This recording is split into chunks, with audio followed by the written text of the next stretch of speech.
Sud Radio, ça va mieux en le disant, Jean Dorido. Bonjour Jean. Bonjour Laurence, bonjour à tous. Jean Dorido, docteur en psychologie et créateur de l'application Zenfi qu'on connaît bien. Alors Jean, ce matin, vous allez nous parler de la journée mondiale des troubles du comportement alimentaire. C'est jeudi prochain, le 2 juin, les fameux TCA. Qu'est-ce que ça regroupe en fait exactement ces troubles ? Alors, en fait, majoritairement, les troubles du comportement alimentaire, ça désigne bien sûr l'anorexie. La personne refuse de manger, souvent pour souci d'esthétique. Elle bascule même fréquemment dans ce qu'on appelle la dysmorphophobie, c'est-à-dire que la personne se voit grosse alors qu'en réalité, elle est de plus en plus maigre et ça peut avoir des conséquences dramatiques. Il y a également, à l'inverse, l'hyperphagie. La personne mange sans ressentir le sentiment de satiété. Elle mange à outrance. Et puis l'hyperphagie peut même se transformer en boulimie, qui est finalement la même chose, avec en plus des techniques de contrôle qui peuvent passer par, bien sûr, les vomissements, la prise de laxatifs, le sport à l'excès. Donc ça, ce sont les trois, je dirais, les trois grands troubles des conduites alimentaires majeures. Et puis, il y en a d'autres. On peut citer par exemple l'orthorexie. Vous savez, c'est le souci obsessionnel de manger de façon extrêmement saine. Ah, ça, on les range dans les troubles alors aussi. Ah ben oui, l'orthorexie, oui. Quand vraiment c'est de l'orthorexie, ça devient un trouble et ça peut avoir des conséquences dramatiques. Typiquement, en 2003, une jeune professeure de yoga australienne avait une telle obsession de manger sainement qu'elle ne mangeait finalement plus rien. Elle a fini par en mourir. C'était assez dramatique. Oui, bon, là, on est vraiment dans des conséquences, comme vous le dites, dramatiques. Alors, Jean, on connaît les origines de ces troubles. On sait combien de personnes sont concernées aussi ? Alors, combien de personnes sont concernées ? On estime qu'il y a environ 1 million de personnes qui seraient concernées par ces troubles du comportement alimentaire en France.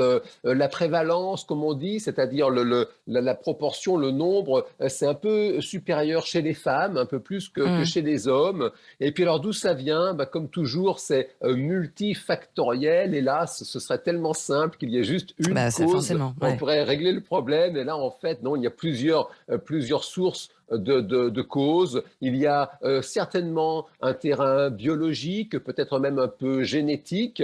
Il y a bien sûr la personnalité de l'individu qui rentre en ligne de compte, et puis aussi l'environnement, le contexte dans lequel la personne évolue. Et sur ce point, certainement que la junk food et puis toutes ces publicités qui incitent en permanence à manger doivent aussi, bien sûr, jouer un rôle sérieux. Alors, vous le disiez, ça concerne un peu plus les femmes.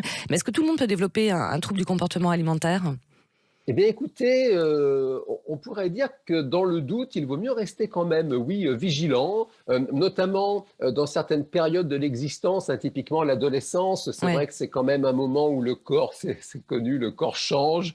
Et donc, ça peut vraiment développer des troubles, des soucis comme ça sur le physique avec les premiers régimes. Et puis, l'adolescence, c'est la période de l'excès. Donc, ça peut basculer dans des troubles sérieux. Et puis, à tout âge de la vie, on peut parfois basculer dans des conduites à risque. Et aussi, il faut noter qu'aujourd'hui, il y a des sectes qui utilisent l'alimentation pour mettre la population de leurs adeptes sous emprise, parfois à travers des jeûnes soi-disant thérapeutiques. Et il faut rester vigilant parce que là aussi, ça peut avoir des conséquences dramatiques. Ouais. Pour terminer rapidement, Jean, sur une note positive, est-ce que ça soigne ces fameux troubles de conduite alimentaire ?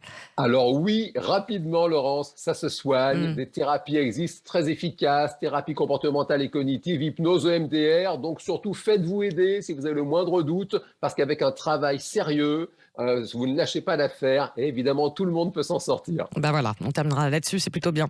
Merci beaucoup, Jean. Je rappelle que vous êtes bien sûr docteur en psychologie, créateur de l'application de méditation Zenfi et auteur du livre « Il y a de la magie en vous » chez Duno. C'est bien, il faut se le rappeler.